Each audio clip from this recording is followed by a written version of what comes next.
السلام علیکم ناظرین آج ہم آپ کے ساتھ پاکستان اور دنیا بھر سے 10 اہم خبریں شیئر کریں گے۔ شروع کرتے ہیں سب سے بڑی اور اہم خبر کے ساتھ۔ ناظرین، امریکہ نے ایران کے خلاف ایک بڑا قدم اٹھاتے ہوئے ایران کی بندرگاہوں پر بحری ناکہ بندی شروع کر دی ہے۔ امریکی سینٹرل کمانڈ کے مطابق اب ایران کی کسی بھی بندرگاہ میں داخل ہونے یا وہاں سے نکلنے والے جہازوں کی مکمل نگرانی اور روک تھام کی جائے گی۔ اس فیصلے کا مطلب یہ ہے ناظرین کہ ایران کی سمندری تجارت کو امریکہ شدید متاثر کرنا چاہتا ہے، تاہم ابنائے ہرمز سے گزرنے والے دوسرے ممالک کے جہازوں کو فی الوقت امریکہ کی طرف سے اجازت دی گئی ہے، جسے عالمی تجارت کو مکمل طور پر روکنے سے بچایا جانے کی ناکام کوشش بتایا جا رہا ہے۔ خبر نمبر 2، امریکی صدر ڈونلڈ ٹرمپ نے ایران کو سخت وارننگ دیتے ہوئے کہا ہے کہ اگر ایرانی بحریہ کے تیز رفتار حملہ آور جہاز ناکہ بندی کو توڑنے کے لیے قریب آئے تو انہیں فوری طور پر تباہ کر دیا جائے گا۔ ڈونلڈ ٹرمپ کا کہنا تھا کہ ایران اس وقت دباؤ میں ہے اور امریکہ کے ساتھ معاہدہ کرنا چاہتا ہے، لیکن امریکہ اپنی شرائط پر ہی ایران کے ساتھ بات چیت کرے گا۔ امریکی صدر کے اس بیان سے صورتحال مزید کشیدہ ہو گئی ہے ناظرین۔ خبر نمبر 3، اسلام آباد میں امریکہ اور ایران کے درمیان ہونے والے اہم مذاکرات کسی بھی نتیجے پر پہنچنے کے باوجود ختم ہو گئے تھے۔ یہ بات چیت ناظرین تقریباً 21 گھنٹے تک جاری رہی تھی، جس سے اندازہ ہوتا ہے کہ دونوں طرف سنجیدہ کوشش کی گئی۔ پاکستان اب بھی ایک بار پھر دونوں ممالک کو مذاکرات کی میز پر لانے کے لیے اسلام آباد پروسیس کے تحت دوسرے راؤنڈ کی تیاری کر رہا ہے۔ خبر نمبر 4، ایران نے امریکہ کی جانب سے کی گئی ناکہ بندی کو ناظرین سخت الفاظ میں مسترد کرتے ہوئے اسے سمندری قذافی قرار دیا ہے، یعنی سمندری پائریسی۔ ایرانی حکام کا کہنا ہے کہ یہ اقدام امریکہ کا بین الاقوامی قوانین کی کھلم کھلا خلاف ورزی ہے۔ ایران کے صدر نے یہ بھی کہا ہے کہ اگر امریکہ اپنی سخت پالیسیوں میں نرمی لائے تو معاہدہ امریکہ کے ساتھ اب بھی ممکن ہے۔ خبر نمبر 5، دوسری جانب ناظرین اسرائیل نے لبنان میں اپنی فوجی کارروائیاں تیز کر دی ہیں، خاص طور پر جنوبی شہر بنت جبیل میں، جہاں شدید جھڑپیں اسرائیلی فورسز اور حزب اللہ کے درمیان جاری ہیں۔ اسرائیلی فوج کا دعویٰ ہے کہ انہوں نے بڑی تعداد میں حزب اللہ کے جنگجوؤں کو نشانہ بنایا ہے اور شہر پر قبضہ کر لیا ہے۔ اس صورتحال نے ناظرین مڈل ایسٹ کی حالات کو مزید کشیدہ کر دیا ہے۔ خبر نمبر 6، اسرائیلی وزیر اعظم بنیامین نیتن یاہو نے امریکہ کی ایران کے خلاف ناکہ بندی کی مکمل حمایت کا اعلان کیا ہے۔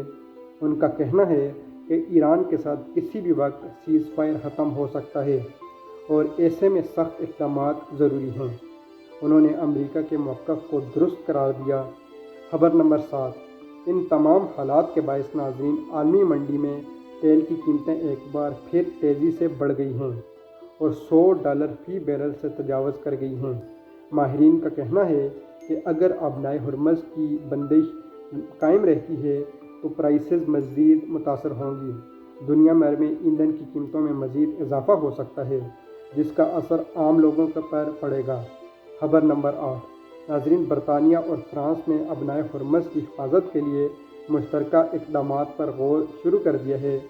دونوں ممالک ایک ملٹی نیشنل مشن بنانے کی بات کر رہے ہیں تاکہ اس اہم راستے کو محفوظ رکھا جا سکے۔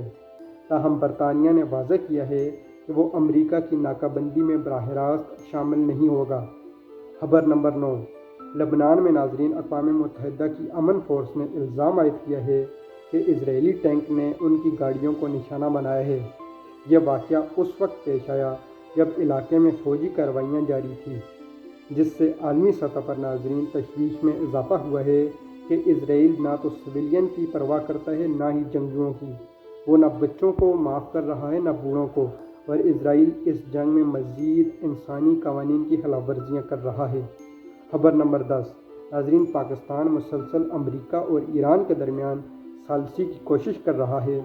ایک ریٹائرڈ پاکستانی جنرل کے مطابق دونوں ممالک معاہدے کے بہت قریب تھے، مگر کچھ اہم نکات پر اختلافات کی وجہ سے بات چیت ناکام ہو گئی۔ پاکستان اب بھی پر امید ہے اور سفارتی کوششیں جاری رکھے ہوئے ہے۔ پاکستان کی کوشش ہے کہ کسی طرح خطے میں اس جنگ کو روکا جائے اور مزید تباہی کو پھیلنے سے روکا جا سکے۔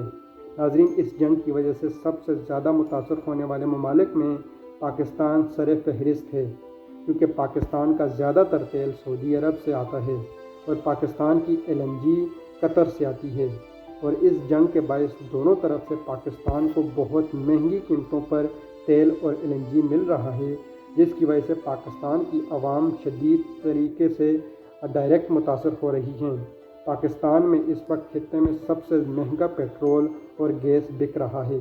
اسی وجہ سے ناظرین، پاکستان کی کوشش ہے کہ اس جنگ کو جتنی جلد ہو سکے ممکن اتنی جلد سمیٹا جائے اور ایران اور امریکہ کے درمیان معاہدہ کرایا جائے۔ دوسری جانب ناظرین، آپ کے ساتھ ایک اور خبر شیئر کرتے ہیں کہ ذرائع بتا رہے ہیں کہ پاکستان نے اپنے فوجی جہاز، جنگی جہاز، اپنی ایئر فورس جو ہے سعودی عرب میں تعینات کر دی ہے، اور اب بتایا جا رہا ہے کہ آنے والے دنوں میں پاکستان اپنے فوجیوں کی تعداد کو 50,000 تک سعودی عرب میں بڑھائے گا۔ اس کی وجہ یہ ہے ناظرین کہ پاکستان اور سعودی عرب کے درمیان ایک دفاعی معاہدہ ہے، جس معاہدے کے تحت پاکستان کو سعودی عرب کے ساتھ جنگ میں شرکت کرنی پڑے گی۔ اگر کسی ایک ملک کے اوپر حملہ ہوتا ہے تو دوسرا ملک اس ملک کی حفاظت کرنے کے لیے اپنی فوجی صلاحیتیں اور اپنے فوجی ہیں دوسرے ملک میں بھیجنے کا پابند ہوگا۔ اسی معاہدے کے تحت پاکستان نے اپنی فوجیں جو ہیں سعودی عرب میں بھیج دی ہیں۔ یہ تھی ناظرین آج کی تازہ اور اہم خبریں۔